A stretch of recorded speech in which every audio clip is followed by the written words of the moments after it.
you've heard me say this before. I have no higher priority than looking out for the security and well-being of Americans around the world. Our department will continue to do everything we can to gain the release of those who are unjustly held around the world. With that, happy to take some questions. Matt, Good on. you want to start us off? Thank you. Good morning. It's still morning for another 10 minutes, Mr. Secretary. Good morning. I wanted to ask you about the summit and your call this morning. And I realize that you don't, no one likes to rank threats or issues in terms of importance. But a lot of it, what you just talked about, is related to North Korea. But, you know, China is also an issue. So if you how much of the summit do you think is going to be focused on China and how much on North Korea, at least in terms of the security elements? And then on a completely, well, not No, a go ahead, completely, go ahead. a related note, have you seen Oppenheimer yet? And if you have, what do you think? I'm glad that these are two very distinct questions. To take your second question first, no, I've not yet seen Oppenheimer. I'm trying to find the, 3.5 hours necessary to watch it, exactly. but that And is... it's also expensive if you do it at the IMAX. Well, it is in the cards, or we'll wait till it starts streaming, but I am looking forward to that. What's evolved over the last, now, 8 years or so, going back to 2015, 2016, when I started to work on this as Deputy Secretary, is a trilateral grouping, cooperation among our three countries that's really evolved from, as I said, first to some extent a focus on helping and supporting Japan and Korea deal with some historical legacy issues, to initially an intense focus on North Korea, to a much more expansive agenda that, of course, continues to focus on North Korea given the endless provocative actions it's taken, but also much more expansively to advance what is a shared vision, as I've described it, for a free and open, resilient, secure, connected Indo-Pacific. So I think much of what you will see come out of this summit are concrete initiatives that address the broad expanse of that affirmative agenda, including security questions, including economic security questions, but also including things like coordination on development aid, on humanitarian assistance, on shaping the use of emerging technologies, on greater people-to-people exchanges. So I don't think there's any one thing that will dominate. But of course, at the heart of our respective bilateral alliances and at the heart of the work that we're doing together as three countries is security. And again, I don't want to get ahead of what will happen on Friday, but I think you'll see some very concrete measures that we're taking to enhance our capacity to provide for our security as three countries, and also more broadly security in the Indo-Pacific region. Mark, go ahead. Thank you, Vedant. Hello, Mr. Secretary. Right. I guess I should also ask if you would get 3.5 hours, whether you would go for Barbie or Oppenheimer, but I'm not going to. So on the trilateral, on the, You should make an answer. I'm sure someone will follow that I'm happy up, to address right? that tomorrow, but go ahead, please. On the trilateral summit, I'm wondering whether the United States is concerned about Japan's plans to discharge treated radioactive water from the Fukushima power plant. Do you think these plans could undermine South Korean President Yoon and damage the rapprochement between Tokyo and Seoul? And I have a couple of questions on Iran. Mm-hmm.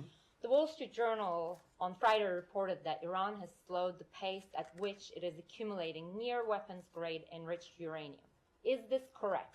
Based on the information you have they really slowed? Was their decision to do so in any way related to or part of the U.S.-Iran agreement that was announced last week? And last but not least, why isn't the U.S. permanent resident Shahab Dalili, who's been detained in Iran since 2016, part of this deal, and why hasn't he been designated as wrongfully detained? His son is outside the State Department today and is on a hunger strike to protest, asking the same question. Thank you, sir. First, I also look forward to seeing Barbie, but no set plans to do that. Again, have have to find the time. Maybe we can do a double feature in the briefing room, for those who've seen neither movie. Second, with regard to the release of water from Fukushima, we are satisfied with Japan's plans, which are safe and in accordance with international standards, including, critically, the IAEA nuclear safety standards. Japan has coordinated closely, proactively with the IAEA on its plans, and they've conducted a science-based and transparent process, one that we're satisfied with. With regard to the questions about Iran, I can't confirm the reports that you've cited. What I can say is, of course, we would welcome any steps that Iran takes to actually de-escalate the growing nuclear threat that it has posed since the United States got out of the Iran nuclear agreement. And of course, we've been very focused on that, and President Biden's determination to assure that Iran never gets a nuclear weapon remains rock solid. There is no agreement between us on nuclear matters. The agreement that we're pursuing to bring home those who are wrongfully detained in Iran is an entirely separate matter that we want to bring to a successful conclusion, and that's what I'm focused on.